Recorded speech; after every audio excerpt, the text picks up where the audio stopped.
Em um dia, você é o homem mais rico do país, com uma fortuna de dar inveja. No outro, você sumiu e fica desaparecido por meses, sem mais nem menos. Apesar de soar como ficção, foi exatamente isso que aconteceu com o homem mais rico da China em 2020. Mas como o que se passou com o dono de uma empresa gigantesca, que faz sucesso até no Brasil, pode explicar muito do que vemos nas ruas chinesas hoje? O que está por trás do seu desaparecimento? E a pergunta derradeira: é possível ser feliz em uma ditadura?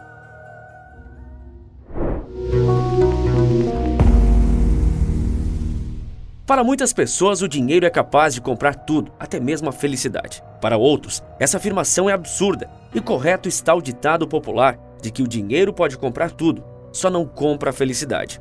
E ao olharmos a história do dono da Alibaba, nós notamos que esse último grupo pode ter a razão. Mesmo assim, enquanto estava no ápice de sua riqueza, ele desapareceu, como se tivesse evaporado. Para muitos, ele pode até ter estado preso durante seu sumiço.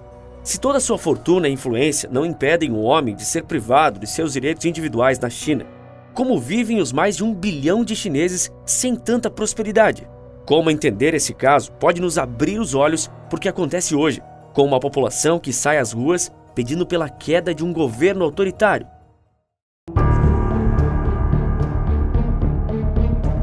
Ma Yun, o nome por detrás do pseudônimo Jack Ma, de 58 anos. Ou seja, nasceu no meio de uma China controlada com mãos de ferro por Mao Tse-tung, sem o menor espaço para iniciativa empresarial privada. Durante sua infância, a ausência de liberdade era o normal, assim como na infância de outros milhões de chineses. O país ditatorial só começou a ser mais tolerante com a iniciativa privada na década de 80. Foi aí que a China começou a receber uma enxurrada de investimentos estrangeiros, com as novas regulações do sistema econômico chinês em vigor, muito menos rígidas. Vivendo num país tão fechado, foi apenas em uma viagem aos Estados Unidos que Jack Ma sentiu o sabor da liberdade. Também descobriu a internet por lá, numa viagem em meados da década de 90. E foi assim que ele percebeu que a China estava fora do mapa, mesmo sendo o país mais populoso do mundo e um dos maiores em extensão. Jack Ma, por exemplo, não encontrava produtos chineses quando acessou a internet nos Estados Unidos. Quando voltou para casa, ele notou que era possível usar a internet como forma de ganhar dinheiro. Isso tudo na década de 90. O início não foi fácil. Jack Ma abriu uma empresa digital que não durou muito, mas ainda naquela década a Alibaba foi fundada. E esse nome foi escolhido a dedo. Ele teve origem árabe, do conto Ali Baba e os 40 Ladrões, presente em uma das obras mais famosas da literatura mundial, As Mil e Uma Noites. Nessa história, a personagem Ali Baba está atrás de 40 ladrões que estavam em posse de um tesouro, que foi escondido numa caverna e só se abria quando o personagem pronunciava a célebre frase mágica: "Abre-te, Sésamo". Talvez Jack Ma já soubesse, em 1999, ao fundar a empresa, que a Alibaba seria seu grande tesouro. Na virada do século, a internet já deixava de ser uma possibilidade para se tornar uma realidade, especialmente no mundo dos negócios. Na época, empresas americanas como a Yahoo, a Microsoft e a Apple já faziam muito sucesso, e os investidores ainda não procuravam outras empresas de tecnologia em vários países do globo. E a Alibaba já era vista com bons olhos naqueles anos. A Goldman Sachs, um dos maiores conglomerados financeiros do mundo, comprou 50% de participação na companhia de Jack por apenas 5 milhões de dólares. Digo apenas porque nenhuma das partes na época sabiam a gigante que a Alibaba estava destinada a se tornar. Em 2014, quando entrou para o mercado de ações, Ma realizou o maior IPO da história. Até então, com a companhia arrecadando mais de 21 bilhões de dólares. Mas por mais fantástica que a Alibaba seja em termos financeiros, ela ainda está sediada na China. E lá, ninguém quer atrair a atenção do Partido Comunista, ainda que seja um caso de sucesso. Mas foi isso que Jack Ma fez. E foi o que causou sua ruína. Não importou o fato de Jack Ma ser o dono da Alibaba, uma empresa presente no mundo todo com uma vasta quantidade de usuários e serviços estabelecidos em centenas de países. Não ajudou o fato de a Alibaba ser um exemplo incrível de empresa privada que prosperou em várias regiões do globo, para o ditador do país comandado unicamente pelo Partido Comunista há mais de meio século. Muito menos importou a empresa ter surgido num pequeno apartamento de Jack Ma e, com a força de sua genialidade, até alcançar mais de 800 milhões de clientes ao redor do mundo. Nada disso foi suficiente perante uma mísera crítica ao governo, algo que todos nós fazemos cotidianamente. Afinal, o esporte preferido do brasileiro é reclamar de política. Mas lá na China, esse esporte é menos praticado que o quadribol. Mas Jack Ma praticou o esporte e criticou o sistema financeiro chinês. E o pior, ele fez isso no pior momento possível.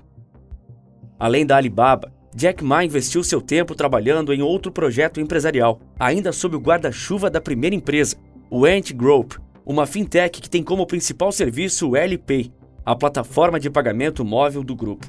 O Ant Group contribuiu e muito para melhorar o ecossistema financeiro chinês, o ajudando a se tornar o maior do mundo em volume de transações digitais. Em 2019, o Ant teve mais de 1 bilhão e 300 milhões de usuários ativos e movimentou 16 trilhões de dólares em pagamentos. Esse número foi quase 25 vezes maior do que o volume movimentado pelo PayPal, a maior plataforma de pagamentos online fora da China. E com números tão extraordinários, a empresa, braço da Alibaba, estava pronta para fazer seu IPO, que prometia ser mais uma vez o maior da história. E superando com folga a estreia da Alibaba na Bolsa de Valores 6 anos antes. A expectativa era de arrecadar 35 bilhões de dólares em novembro de 2020, mas ele até hoje não saiu do papel. E não saiu porque em outubro daquele ano, numa conferência na cidade de Xangai, centro das finanças do país, Jack Ma criticou justamente o sistema financeiro nacional da China, ou melhor, negou sua existência. Ele afirmou que faltava ao sistema, gerido pelo governo chinês, visão de futuro e de mercado. Realçou suas deficiências e falou da necessidade da atualização das regulações ultrapassadas. Disse que isso tornava, na prática, sua existência indiferente. Ele disse que sua modernização facilitaria o crescimento da iniciativa privada na China. Sim, foi essa sua ousada afirmação. E você achando que o nosso Supremo foi longe demais. Então, no início de novembro, Jack Ma foi convocado a ir a Pequim prestar esclarecimentos detalhados ao órgão regulador sobre o Ant Group e como ela funcionava de ponta a ponta. Segundo a versão oficial das autoridades, aquilo era de praxe para um IPO. Essa reunião não foi pública, só existem as alegações oficiais. Afinal, nem Jack Ma foi visto naquele dia, assim como ele não seria visto pelos 3 meses seguintes. E o IPO do Ant Group? Bem, ele foi curiosamente suspenso abruptamente pelo governo da China. Houve até mesmo a especulação de que o presidente Xi Jinping tenha participado diretamente da suspensão do IPO como punição ao homem mais rico do país. Apenas no final de janeiro de 2021, meses depois dessa situação, Jack Ma foi visto novamente. Ali estava claro que Jack Ma havia cruzado uma linha vermelha ao criticar o governo ditatorial de seu país. Nem suas redes sociais registraram qualquer atividade durante seu sumiço da vida pública. Já havia então todo tipo de especulação sobre seu paradeiro.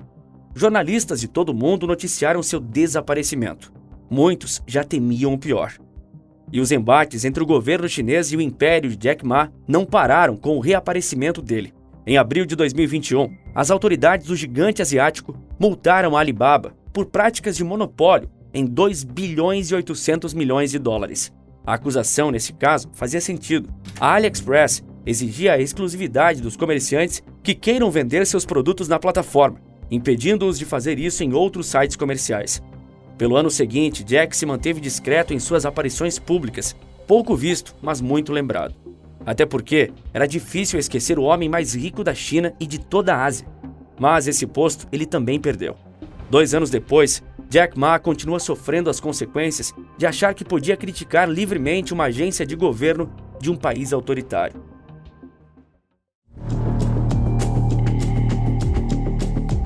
Mas o governo da China iniciou uma caçada contra todas as grandes empresas de tecnologia do país, e a Alibaba de Jack Ma foi só o primeiro dos alvos. Xi Jinping almeja, agora em seu 3º mandato consecutivo, maior controle sobre o setor privado do país. Pelos últimos 40 anos, as empresas chinesas e a própria economia do país cresceram sem precedentes e a todo custo. Digo a todo custo em razão das centenas de acusações de condições de trabalho precárias no gigante asiático. Mas essa era de ouro em que os executivos das grandes corporações achavam que poderiam avançar livres em um país autoritário acabou. Em vez da mão invisível do mercado, eles precisam lidar com a mão de ferro do Partido Único. Nos últimos 2 anos, Jack Ma passou de homem mais rico do país para ser o 9º mais rico, uma queda que, olhando em retrospecto, era previsível.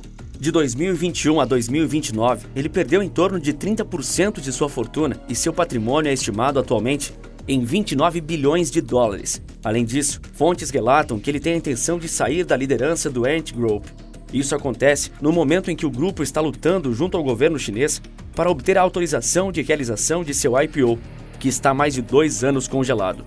Sem Jack Ma no controle das empresas, elas encontrariam menos obstáculos nas negociações com o governo.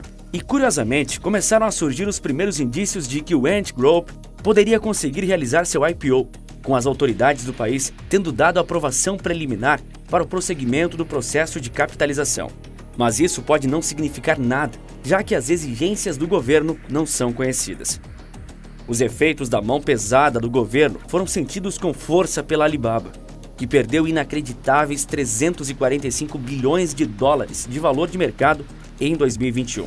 Suas aparições públicas são muito escassas. Ele talvez tenha encontrado a solução para ter um pouco mais de liberdade. Segundo o jornal Financial Times, Jack Ma mora desde junho de 2022 no Japão com sua família e regularmente faz viagens para os Estados Unidos e Israel. Mesmo assim, Ma mantém uma vida discreta, tocando seus negócios sem ser visto, nem fazendo comentários na internet. Por exemplo, ele não faz nenhuma postagem no Twitter desde outubro de 2020. Que coincidência, não?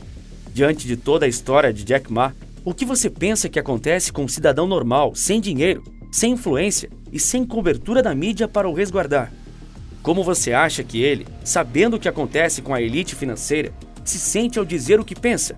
E como você acredita que o Partido Comunista lida com as pessoas comuns que apresentam uma opinião contrária ao regime? Quais serão as consequências das manifestações que estão ocorrendo neste final de ano?